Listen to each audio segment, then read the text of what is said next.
Bonjour, bienvenue dans la série sur la physique des particules. Donc, on va démontrer maintenant le théorème. Alors, considérons x et y tel que défini dans le théorème. Et ce qu'on veut prouver, c'est que E exposant Tx fois E exposant Ty est égal à l'exponentielle de Tx plus Ty plus 1 demi, donc T carré demi xy, le commutateur. Et ça nous donne évidemment le résultat qu'on cherchait pour t égale 1. Alors, puisque le commutateur xy commute avec tout le reste, on a que ETX, ETY, fois E exposant moins t carré demi xy est égal à E exposant t fois x plus y. Appelons la première partie A de t et la deuxième B de t. Notre stratégie pour prouver cette égalité, c'est de montrer que A de t et B de t satisfont tous les deux la même équation différentielle avec les mêmes conditions initiales. Alors, avec la partie droite, on voit directement que dB sur dt est égal à B fois B de t fois x plus y.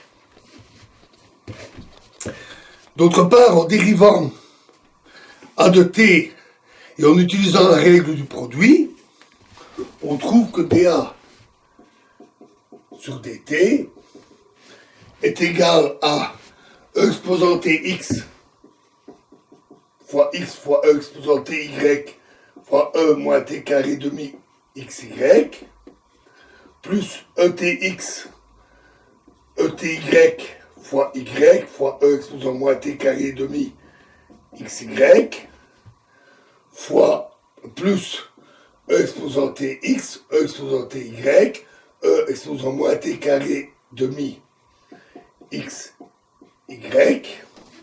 fois moins t xy.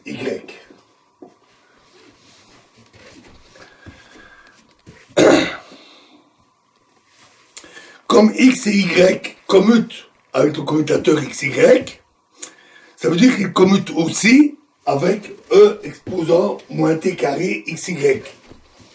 Donc le deuxième terme de cette relation devient ETX, ETY, E moins t carré demi xy fois y. Pour le premier terme, c'est un peu plus compliqué parce que x ne commute pas nécessairement avec E exposant ty. Mais ce qu'on a, c'est que x fois E exposant ty est égal à E exposant ty fois E exposant moins ty fois x fois E exposant ty, c'est-à-dire E exposant ty fois ad de E exposant moins ty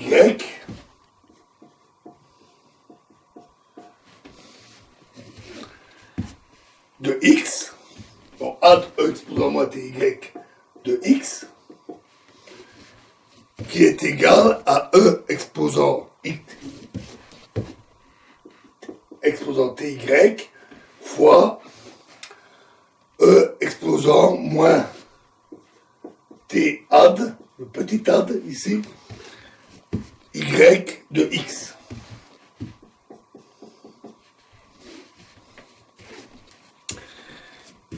Et comme y commute avec xy et y commute avec yx,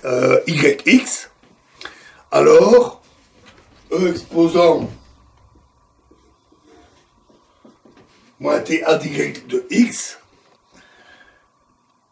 est égal à x moins t xy, les termes d'ordre plus élevé s'annulent.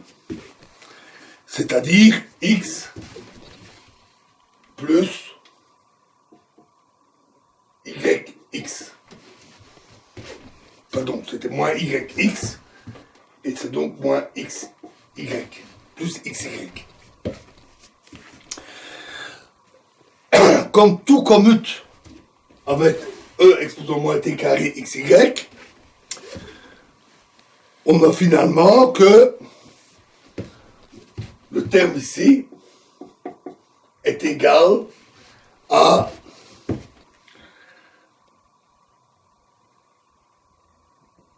e exposant tx fois e exposant ty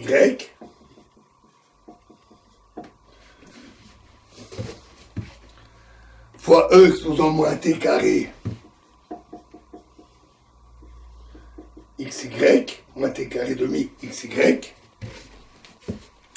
fois x plus t xy.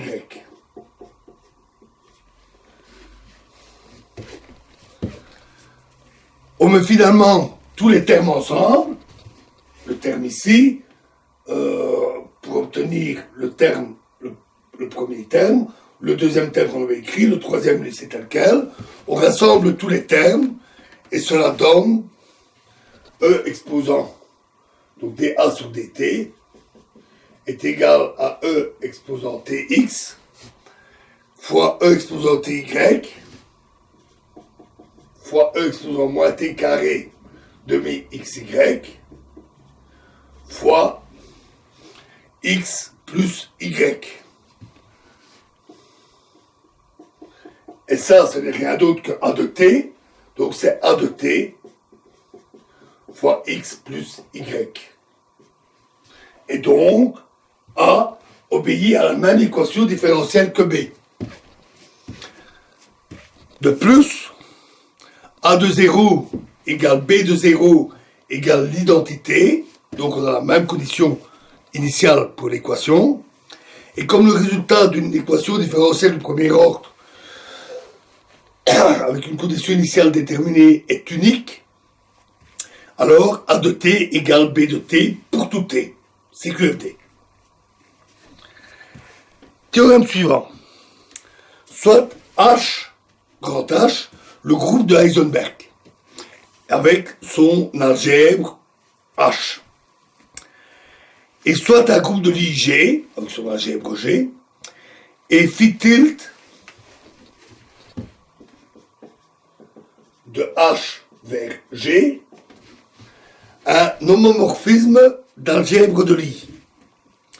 Alors, il existe un unique homomorphisme de groupe de Lie, phi de H vers G, tel que phi de E exposant X est égal à E exposant phi tilde de X pour tout X appartenant à l'algèbre de Heisenberg. En démonstration, rappelons que le groupe de Heisenberg a la propriété très particulière que son application exponentielle est bijective. Appelons log l'inverse de cette application et on définit le homomorphisme par phi de x égale E exposant phi tilde phi de A, pardon, et exposant phi tilde de log de A.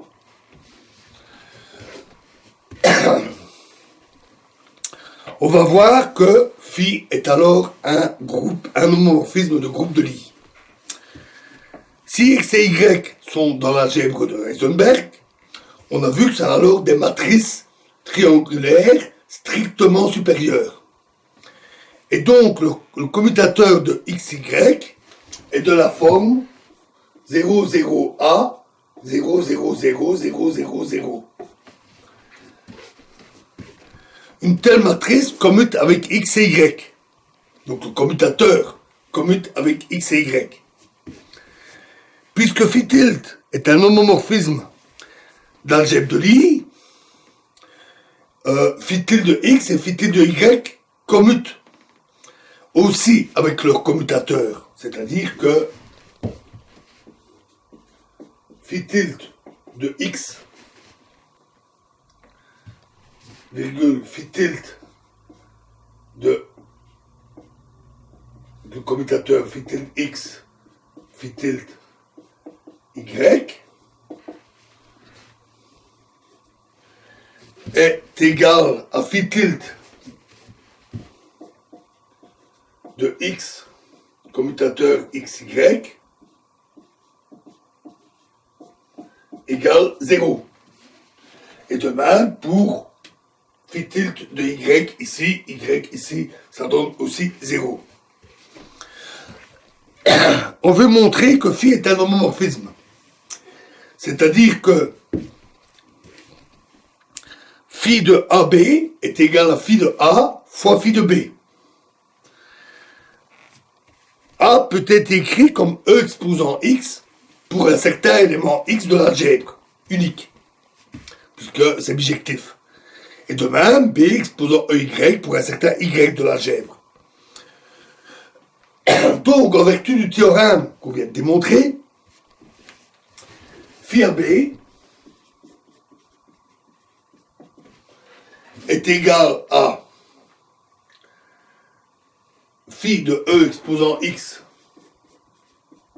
E exposant Y, c'est-à-dire phi de E exposant X plus Y plus 1 demi XY.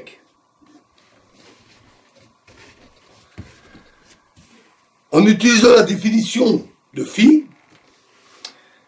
et le fait que phi tilde est un homomorphisme d'algèbre de Lie, on a alors que phi AB est égal à l'exponentielle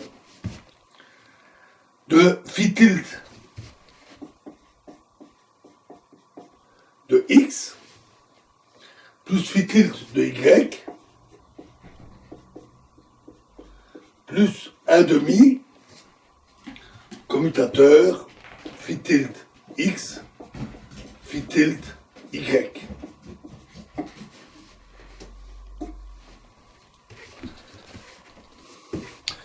Et à nouveau, en utilisant le théorème, on trouve donc que phi AB est égal à E exposant phi tilde de x fois E exposant phi tilde de y, c'est-à-dire phi de A fois phi de B. Donc, phi est bien un homomorphisme de groupe. On vérifie facilement que l'exponentielle, le log et phi tilde sont des applications continues. Et donc, que phi est une application continue. Donc, phi est un homomorphisme de groupe de Lie. De plus, phi a par définition la bonne relation avec phi tilde. Et enfin, puisque l'implication exponentielle est bijective, il y a au plus un seul phi avec cette relation. Et donc, on a l'unicité, CQFD. Voilà pour l'exemple d'application avec le groupe de Heisenberg.